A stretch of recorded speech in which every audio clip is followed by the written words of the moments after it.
For our dream home furniture, your dream home furniture, Your dream home furniture. furniture and floors, today, I'm really excited to say that I got to go to the farmer's market.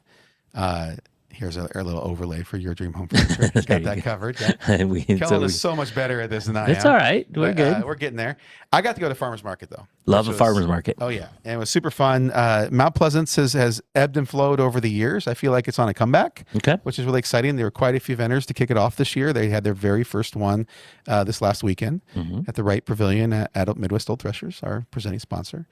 And I got to meet a lot of really good people. But the cool part about it is a lot of them were my neighbors. Oh, nice. Like people I've grown up next to or down the road from me, things like that. And but the people that brought us out there, we got a message on our Facebook Messenger from a woman named Paige who's been big into baking the last few years.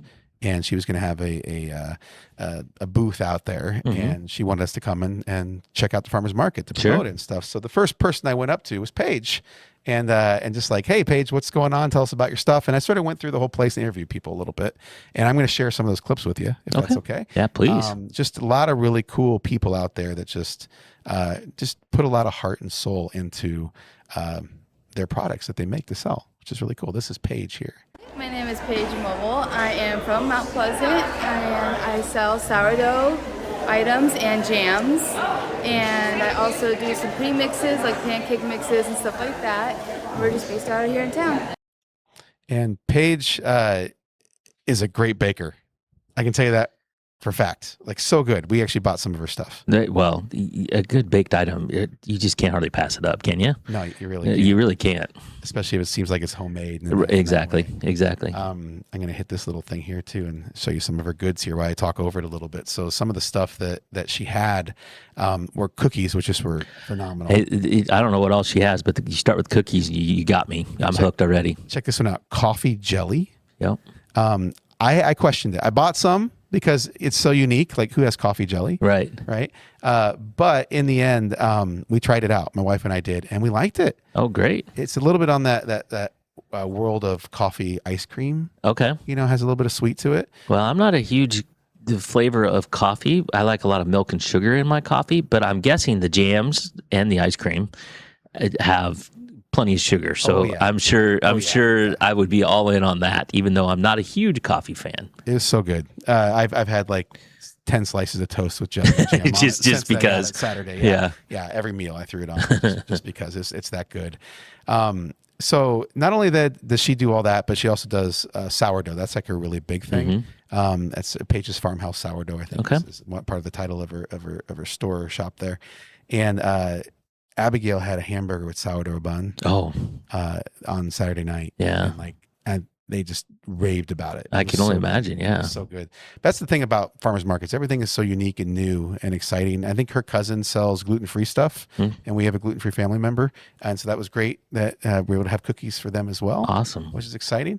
Another neighbor of mine that was there was Matt Waller, who lives down off Iowa Avenue. Okay. And he does something a little different. He actually takes old barn, panels and repurposes them. The barns are falling down. A lot of old barns and stuff. And this is great. I'll show you here real quick. It's Matt Waller. I live in Mount Pleasant, 2 miles south of town. I make crafts out of barnwood. Everything's salvaged wood that I've found. Getting harder to find, but I do a lot of custom work. But a lot of benches, planters, birdhouses. That's what I have here today. Yeah. So anything So what's awesome about that is that you see some barnwood paintings, and that's been a thing for a while where they do a painting on barnwood, which are cool. But he's building stuff, right? And that's pretty cool. I like the planters that you can put them right outside your window, kind of thing, and just it's classic sort of house planters, but it's all repurposed. Do you think someday they'll have somebody making repurposed stuff out of aluminum siding for pole sheds? Yeah. When the pole sheds start coming down, I think that's highly likely. Sadly, it won't be nearly as cool, right? They won't be. Yeah, the metal stuff, right? But people can repurpose anything. Yeah, absolutely. Which is really exciting. The last one I want to show you here is Carol Rose, who's my former neighbor growing up, and I'm gonna have to do a shout out to Carol. Carol's one of the best bakers I know. Okay. Every time I come home from college, she'd be at the door ringing the doorbell with cookies, and I'm telling you, like some of the best ever. But in this case, she's changed some of the stuff she's doing. She's also a seamstress, a sewer, and crafter kind of thing, right? And so she does this thing where she actually raises money for Relay for Life, which is a cancer awareness or cancer research organization. Fundraiser, right? Yeah, I'll let her tell you the rest of the story there, though.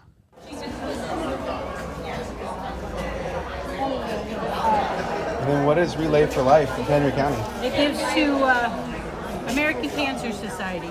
These are our bowl koozies. Flip them inside out, and you got a different color. I made these when my daughter-in-law started chemo, and she's got 12 treatments. She's got one more to go.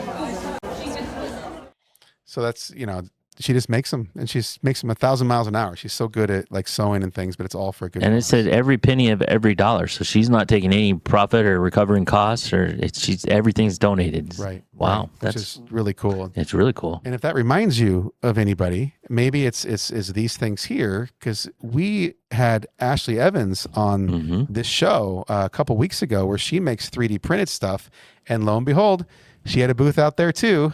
And all the same kind of thing. All her money goes to those 5 charities. Right, she talks exactly. about. Yeah. Just a really fun atmosphere in general to be there for, and just enjoy. A lot of people were there when I was there, but I was there late in the day, like right at close up to 11 o'clock when they finish up, and they said it was a lot more crowded early on when they first opened at 8:30. But it's every single weekend during the summer, 8:30 to 11 o'clock roughly. This upcoming weekend's a little different though, because they have the swap meet going on at the same time. So Kellen and I actually mentioned that on Friday when we were talking about it. So it's at the Wright Pavilion, as you mentioned, and there's probably some weekends where it gets moved because of different events going on, I assume. Yeah, I believe so. Okay. And honestly, I'm not sure where they're going this weekend. Okay. I probably should have checked before we went live with this, but Well, we'll figure it out and we'll announce it. yeah, exactly. Awesome. So that has been your dream home furniture and floors. It's yours and mine. Yours and it's all of ours. It's all together. of ours. It's our communities as a whole. It's our your dream home furniture and floors feature segment of the day. Nice. We'll be right back after this commercial.